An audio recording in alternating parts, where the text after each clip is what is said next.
반갑습니다. 예수입니다. 오늘은 그 연천공 최덕지의 32번째 시간으로 연천공 초상화에 대해서 한번 살펴보겠습니다. 원래 그 초상화는 이게 제가 검토한 내용에 들어있지 않았었는데, 이게 이제 연천공으로 해서 이제 전주철시 상고사가 끝나거든요. 그러면 더 이상 할 얘기가 없어요. 그럼 저는 이제 더 이상 영상 만들 일이 없어집니다. 그래서 기왕 나선 김에 이 초상화도 좀 따져볼 얘기들이 많고, 학자들이 뭐 이상한 소리 하는 사람도 많고 하기 때문에 좀 그걸 짚어보고 가려고 합니다. 지금 연천공 초상화를 보면은 하나, 둘, 셋, 넷, 5개 있어요. 첫 번째 이제 유지 초본, 이 원본을 그리려고 처음에 만든 그 드로잉, 유지 초본이 있어요. 그리고 이제 원본, 이 두 초상화가 보물제 594호로 지정돼서 지금 보존되어 있어요. 여기서 이제 보존하고 봉안을 구분해서 생각해야 됩니다. 봉안은 제사를 모시려고 거기다가 설치해 놓은 거고, 보존은 이걸 상하지 않게 하려고 설치해 놓은 걸 보존이라 그래요. 그 다음 이모본이 있는데 봉안돼 있어요. 주암서원에 봉안돼 있는데 전라북도 유형문화재 제292호로 지정이 되어 있습니다. 그 다음에 이모본 2가 이제 폐기돼서 보관되어 있는데, 이건 제가 볼 때 영암에서 잘못한다고 봐요. 왜냐하면은 폐기된 영정은 소각하는 게 원칙이에요. 근데 이렇게 막 상한 상태로 그걸 보관을 하고 있는 것은 잘못이죠. 저는 이거는 빨리 소각하는 게 옳다, 저는 그렇게 봅니다. 그리고 이제 이모본 3이 이제 봉안돼 있어요. 이모본 3하고 원본이 같은 장소에 있는데, 같은 장소에 같이 걸려 있지만은 원본하고 유지초본은 보존되어 있는 것이고, 이모본 3은 봉안되어 있는 거예요. 그러니까 영암에서 제사를 모시는 대상은 원본이 아니고 봉안된 이모본이다, 이렇게 보시면 되겠습니다. 이게 이제 영암 합경당 영당에 이렇게 이제 그 바깥에서 본 모습이에요. 여기 보면은 이제 이렇게 원본이 있고, 가운데 이제 이모본 3이 있고, 이쪽에 유지 초본이 있어요. 똑같이 걸려 있으니까 사람들이 이게 뭔지 잘 모르는데, 이 원본하고 유지 초본은 보존되어 있는 것이고, 이 이모본 3은 봉안되어 있는 거예요. 여기도 보면 제사상이 차려져 있는데, 밤, 대추, 꽃감, 배, 사과, 귤, 이게 지금 지난 2024년 음력 1월 15일 날, 1월 15일 제사, 옛날 제 초정제가 없어지고 영암종이 그 1년 그 정기총회를 끝내고 제사를 모시거든요. 여기도 보면 이제 밤하고 대추가 순서가 바뀌어 있죠. 이렇게 보통 일반 제사는 대추가 있고 밤이 여기 있는데 이렇게 바뀌어져 있죠. 이건 이제 임실 주암서원 영당이에요. 여기는 영정각 이렇게 적혀 있어요. 이모본 1이죠. 이렇게 이제 임실 군청에서 이렇게 설치를 해줘서 이제 이렇게 이제 보호 가드까지 해서 이렇게 초상화가 봉안돼 있고, 이 앞에 질상을 놓고 이제 제사를 모시죠. 여기도 봉안돼 있는 겁니다. 보존돼 있는 게 아니에요. 연천공 초상화는 조선에서 가장 오래된 사대부 초상화예요. 이제 고려시대 초상화가 한두 개 더 있는데, 일단 조선시대 초상화로서는 가장 오래된 사대부 초상화예요. 그런데 이제 고려시대 초상화는, 사대부 초상화는 전부 국보예요. 조선시대 초상화는 아직 국보가 아닌데, 고려시대 초상화는 다 국보예요. 그리고 이제 아까도 사진에 보셨습니다만 유래가 없이 유지초본까지 있어요. 이게 아주 대단한 건데, 대개 초상화를 이제 하면은 이제 제사를 모시려고 초상화를 가지고 있기 때문에, 초본 이건 제사하는 데는 쓸데없는 거거든요. 대개 폐기 처분해 버리는데, 영암서는 용케도 이 유지초본까지 그대로 가지고 있기 때문에 그 그림을 어떻게 그리는지에 대해서 고대 조선 초기에는 그림을 어떤 식으로 그렸는가 요런 걸 연구하는데 아주 중요한 자료가 되는 거예요. 그러니까 어찌 보면은 유지 초본까지 있다는 거가 조선 최고 4대부 초상화라는 것보다 더 가치가 있다 이렇게 말할 수도 있겠죠. 그러니까 1975년 5월 16일 날 보물제 594호로 지정이 됐어요.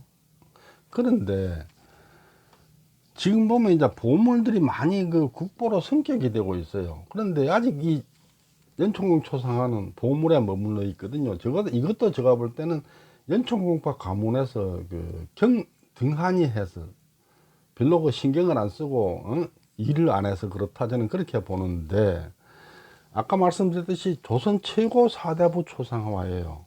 그리고 다른 데서는 볼 수 없는 유지 초본까지 포함이 되어 있어요. 그러니까 미술사 연구에 엄청나게 중요한 자료가 있는 거죠. 이 정도면은 제가 볼 때는 국보 성격이 충분히 저는 가능하다 이렇게 봅니다. 뭐 제가 여기 전문가는 아니지만은 보물에서 국보로 올라간 문화재가 많아요. 그동안에 이게 75년에서 지금이니까 벌써 이게 몇 년입니까? 한 50년 됐잖아요. 50년 동안에 보물이 국보로 바뀐 거 많아요.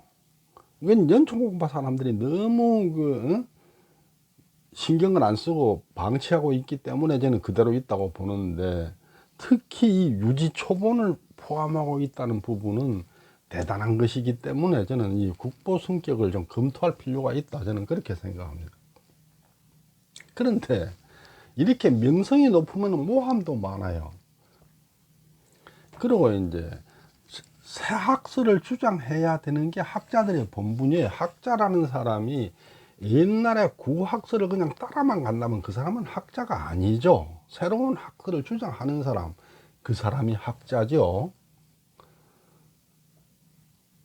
그런데 이제 신진 학자들이 기존 정설에 도전을 하다 보니까 헛발질을 하는 경우들이 많은 거예요. 그 헛발질이 새로운 주장이라고 내세우는 게 초상화를 폄훼하는 것들이 자주 있어요. 그런데 학자야 자기 명성 키우려고 폄훼를 한다 하겠지만은 폄훼 당하는 일을 우리 종중에서는 방치해서는 안 되는 거죠. 저는 그렇게 생각해요. 이 폄훼를 방치하는 것은 후손으로서 자격이 없는 겁니다. 근데 학자는 폄훼를 무릅쓰고라도 자기의 신규 학설을 주장할 수 있어요. 저는 그렇게 봐요. 그런데 이제 그걸 왜곡까지 해가면서 하는 것은 사실 문제가 있는 것이고, 학자도 뭐 그 근거를 가지고 폄훼를 하더라도 근거를, 물증을 가지고 폄훼를 해야지 그냥 머릿속에 떠오르는 대로 해서 하는 거는 그건 잘못인데, 어쨌거나 그 폄훼를 당하는 것은 방치해서는 안 된다 저는 그렇게 봐요. 대표적인 그 폄훼를 들으라 그러면은 지금 연총 초상화 원본 보물제 594호가 국왕이 하사한 물건이 아니고 시골에 이름 없는 화가가 그린 것이다 이렇게 주장하는 거예요.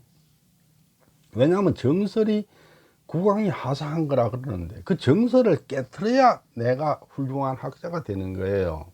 그러니까 그걸 깨트리기 위해서 도전하는 학자에 대해서는 타담은 안 되죠. 하지만 그 정설을 깨뜨림에 있어서 확실한 물증이나 근거를 가지고 해야지, 자기 머릿속에 막연히 떠오르는 상상력으로 하는 것은 학자로서의 자격이 없는 거죠.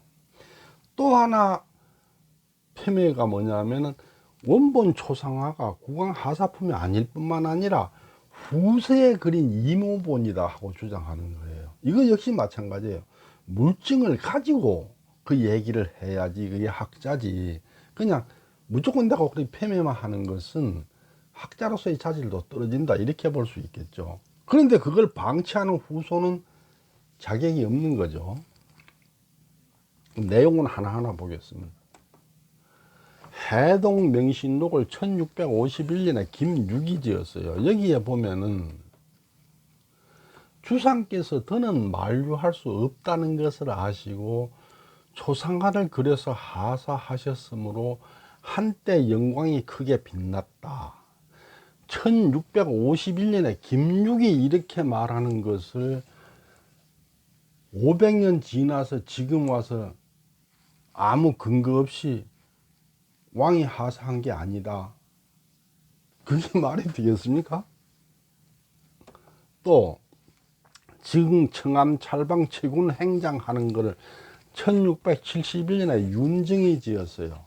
여기 이 청암 찰방이 누구냐 하면은 연촌공의 8세손 최경이라는 사람인데, 호참공 대성파, 영암종의 호참공 대성파 사람들인데, 그 사람들은 주로 이제 충청도, 서천, 논산 이쪽으로 이제 분포해서 살아요. 그런데 논산에 살면서 윤증하고 아주 친했어요. 윤증 가문하고 막 결혼도 많이 하고 아주 친하게 윤증 이쪽 편하고 이제 친하게 살던 사람들인데, 명제유고의 그 윤증이 최경의 그 행장을 쓴 거죠. 연촌공 8세손이에요. 임금께서 명을 내려 초상화를 그래서 하사하셨으므로 한때 영광이 크게 빛났다. 여기서 윤증도 그렇게 얘기하는 거예요.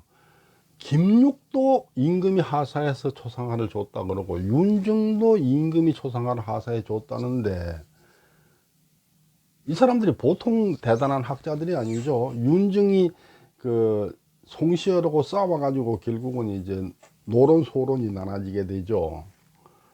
그런데 저런 분들이 이런 얘기를 하는 걸 지금 와서 아무 근거도 없이 그게 왕이 하사하는 게 아니다 그러면은 그게 말이 되겠습니까? 문종실록을 보면은 10월 29일 날 예문관 직지학 최덕지가 자신이 늙었다고 말하면서 물러나 시골로 돌아가기를 원했다. 태유시 송별시발을 1451년에 박팽년이 지었는데, 경태 2년 11월 초 8일 날이다 이거죠. 경태 2년 1451년 11월 8일 날 중훈대부 집현전 직지학 지제교 경년 시독관 겸 춘추관 기주관 평양우면 박팽년 인수가 지었다 이랬어요. 연촌공 초상화 원본은 임금이 명령을 해서 그래서 하사한 게 확실해요. 문헌이 다 있잖아요. 그러니까 이게 1451년 문종 1년 11월 1일에서 10일 사이, 10월 29일이 말일이에요. 10월 말일.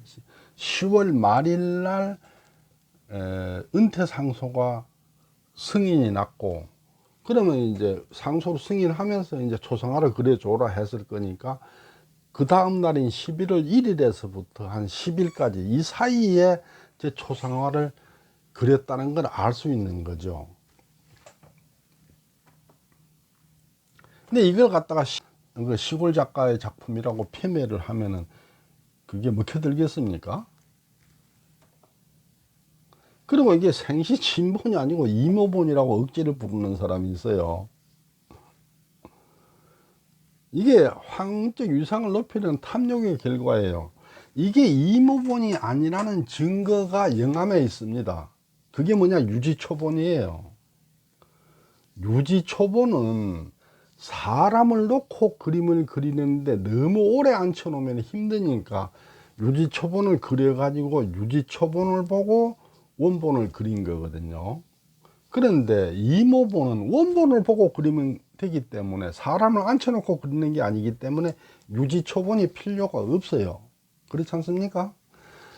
유지초본이 있다는 얘기는 그게 원본이라는 물증입니다. 아니, 이모본 그리는데 유지초본이 뭐 하려고 필요해요? 그리고 만약에 그 원본이 이모본이라면은 유지초본만 가지고 이모본을 내버렸다고요? 말이 안 되는 소리지. 논리적으로 그게 말이 됩니까 그게? 영암에 유지초본이 전해오고 있다는 얘기는 절대 이모본은 아니다, 이런 얘기가 되는 거죠. 영상이 너무 길어 여기에서 잘랐습니다. 나머지는 다음번에 올리겠습니다.